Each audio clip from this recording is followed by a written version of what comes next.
यहाँ पे बहुत सारे ऐसे किस्से हुए हैं जहाँ पे मैं एक एडल्ट बन पाई। तो डेफिनेटली आई रेकमेंड कि आप अंडरग्रेड के लिए यूएस आओ। अभी अभी जो आप हम सबको जो माहौल पता है, मे बी उसमें आना आपको पॉसिबल नहीं होगा, पर आप कहीं और अपना देश छोड़ के अगर जा सकते हो, अगर आपको पॉसिबल है, प्लीज़ डू इट। बिकॉज यहाँ पे मुझे ऐसा लगा यार कि मैं अपने आप को असली तरीके से एक्चुअल में जान सकती हूँ, और मैं कौन हूँ, क्या हूँ, मुझे क्या पसंद है, मैं कौन सी डायरेक्शन में जाना चाहती हूँ। बहुत सारे कन्फ्यूजन के मोमेंट्स बहुत सारे आ चुके हैं, क्योंकि मैं अभी भी एक कंफ्यूज स्टेट में हूँ, क्योंकि मुझे पता नहीं है बहुत सारी चीज़ों के बारे में कि मुझे आगे क्या करना है।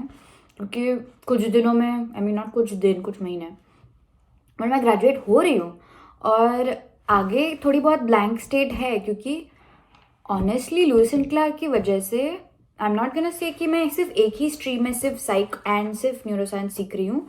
मेरे पास यार, मेरी बैग में 200 स्किल्स है। मेरे पास सॉफ्ट स्किल्स हैं, हार्ड स्किल्स हैं, बहुत अलग अलग टाइप की चीज़ें कर चुकी हूँ मैं, और किसी और वीडियो में आपको मैं वो सब बताऊंगी। बट एट दिस पॉइंट ऐसा है कि आई डोंट नो कि आगे क्या करना है। तो that can be a disadvantage for people जिनको बहुत फोकस टाइप की मेहनत करनी है। तो आप मे बी यूएस मत आओ, क्योंकि यूएस में यूजुअली लिबरल आर्ट्स कॉलेजेस होते हैं, और मे बी ऐसे कुछ हैं जिनमें आप ज़्यादा फोकस्ड चीज़ें कर पाओगे। बट जितना मुझे पता है, यूएस में अगर आप अंडरग्रेड आना चाहते हो, it should be because you want to explore कि इंडिया के बाहर क्या ऑप्शंस हैं। दो ऐसे फील्ड जिनके बारे में आपने कभी सोचा भी नहीं था, उनको कंबाइन कैसे कर सकते हैं। तो इन सब चीज़ों के लिए और एक्सपोजर के लिए और नेटवर्किंग के लिए यूएस बहुत अच्छी जगह है। US also has a lot of money to offer, क्योंकि यहाँ पे कैसे होता है कि फर्स्ट ईयर से आप part time job on campus कर सकते हो। तो आप ढूंढ सकते हो बहुत अलग अलग टाइप के जॉब्स, देख सकते हो पार्ट टाइम, बहुत सारे टीम्स में काम कर सकते हो, बहुत सारे लोगों के साथ बातचीत कर सकते हो। तो इस वजह से आई थिंक ये अच्छी बात है एक लिबरल आर्ट्स की वजह से, लिबरल आर्ट्स की, कि ये आपको सिर्फ बुकिश ज्ञान नहीं देता, उनको लोगों से बात करना या फिर नेटवर्किंग करना सिखाता है। तो फिर इस तरीके से मैं यहाँ पे आई। ऑफिशियलिटीज़ का अगर आप पूछो तो मैं कहूँगी कि बहुत सारे वीडियोस एग्जिस्ट करते हैं ऑलरेडी कि कौन से फॉर्म्स भरने हैं। Not very crazy, but I would still say कि जो कहीं आना चाहता है यूएस वगैरह अंडरग्रेड के लिए, मास्टर्स की अलग बात है, masters talk to me separately, I have a lot to say, but यहाँ पे नहीं बोलूँगी मैं। अगर आप आना चाहते हो, come because you are confused, because you want to do something हटके। Come if you are seeking to know yourself better in a foreign environment. Come if you're ready to make a lot of sacrifices, mental, physical, etc. Come if you're ready to do बहुत सारी मेहनत।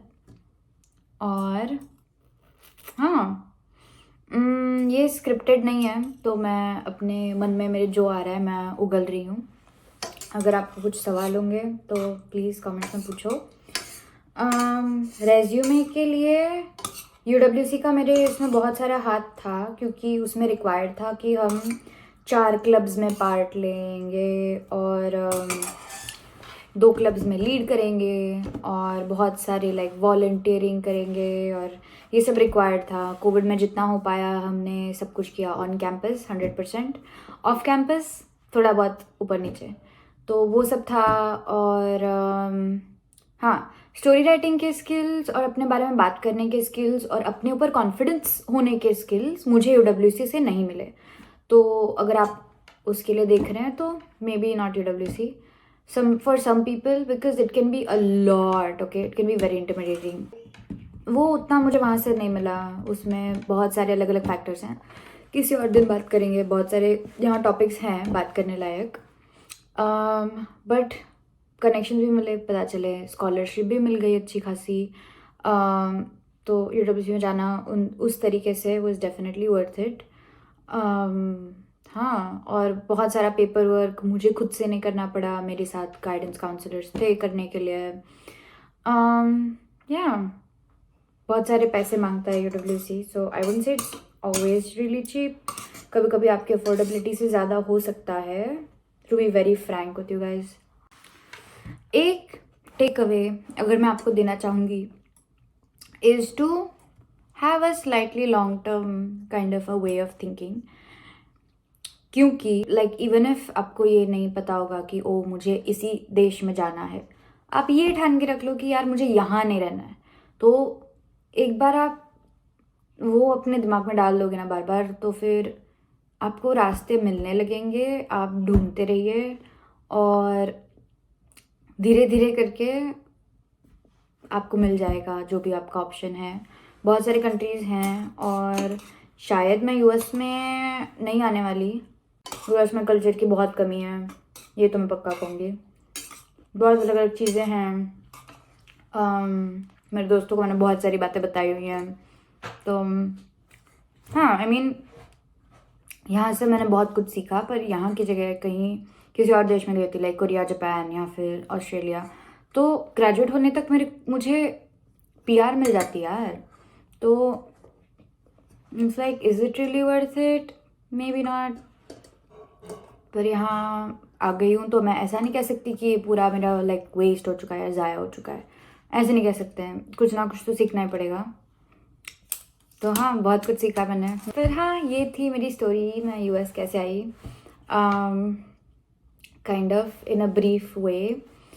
आई think ये this happened over like 4-5 years की planning और मेहनत, उसकी direction में छोटे छोटे स्टेप्स. और मैं बता रही हूँ कि 6th 7th 8th में मैंने सोचा था कि US की मेरे पास जहाँ पे भी US में जाऊँगी, जब मेरे पास उसकी 1 way टिकट होगी और मैं एयरपोर्ट पे बैठी होंगी और मेरा सारा सामान मेरे पास होगा और मैं बोर्डिंग गेट के गेट में अपनी वेट कर रही होंगी, तो मेरे मन में कैसी फीलिंग आएगी. उस फीलिंग को मैंने बार बार फील किया, बहुत बार, बहुत सालों से. और जब मैं UWC के एंड तक पहुंच गई थी और जब मुझे पता था कि मैं हाँ लुईस एंड क्लार्क आ रही हूँ, जब मैं अगस्त 2022 में एयरपोर्ट पे बैठी थी, तब फॉर सम वियर्ड रीज़न मुझे उसकी याद आई, उस इमेजिनेशन की, कि हाँ मैंने सोचा था कि मेरे पास ये 1 way टिकट होगी और मेरे पास जो बोर्डिंग पास होगा, मैं बैठी होंगी वहाँ पे बोर्डिंग की गेट पे. लेकिन यार वो फीलिंग मुझे नहीं आई, सच बताऊँ तो मुझे नहीं आई. और उस जगह ऐसा था यार, मुझे एक्चुअली जाने का मन नहीं कर रहा है, क्योंकि तब तक मुझे US के बारे में इतनी चीज़ें पता चल चुकी थी because of taking global politics in 11वीं 12वीं UWC में. और ग्लोबल पॉलिटिक्स की वजह से मुझे बहुत चीज़ों का बहुत अच्छे से आइडिया हो चुका था, बहुत सारे लेवल्स पे, बहुत सारे पर्सपेक्टिव्स जानने का. So that really taught me a lot. और इसलिए यार फिर ऐसा हो गया था कि आई डोंट नो, मुझे नहीं पता. और मैं यहाँ पे आई और 1 हफ्ता गया, 2 हफ्ते गए. मैंने सोचा कि ठीक है यार, अब आएगा, थोड़ी देर में मज़ा आएगा, थोड़ी देर में मज़ा आएगा. मज़ा नहीं आया. आखिर तक मज़ा नहीं आया. अभी अभी आ रहा है. इस वजह से नहीं कि मैं US में हूँ, पर इस वजह से कि मुझे ये शहर मैंने अपना लिया है इन अ वे. क्योंकि आप किसी भी जगह 3 साल रह रहे हो तो आपको उस जगह से लगाव हो ही जाएगा. पर एक और मैं एडवाइस दूंगी कि आप हमेशा पॉजिटिव रहो. और हाँ, आपको अगर किसी इंसान से नफ़रत है, उससे भी आप सीख सकते हो बहुत सारी चीज़ें. तो हमेशा अपनी आंखें खुली रखो, कान खुले रखो, आप आगे बढ़ते रहेंगे. और दिस वाज ग्रेट. मैं अभी और थोड़ा खा रही हूँ क्योंकि मेरा ख़त्म नहीं हुआ है, पर ये अब सूप ऐसे ही पीना पड़ेगा मुझे. anyway, तो ये फर्स्ट टाइम था. अगली बार शायद मैं थोड़ा और अच्छे से एक्सपांड करूँगी और आपको थोड़ा और चीज़ें पता चल जाएंगी. पर हाँ, ये स्क्रिप्टेड नहीं था.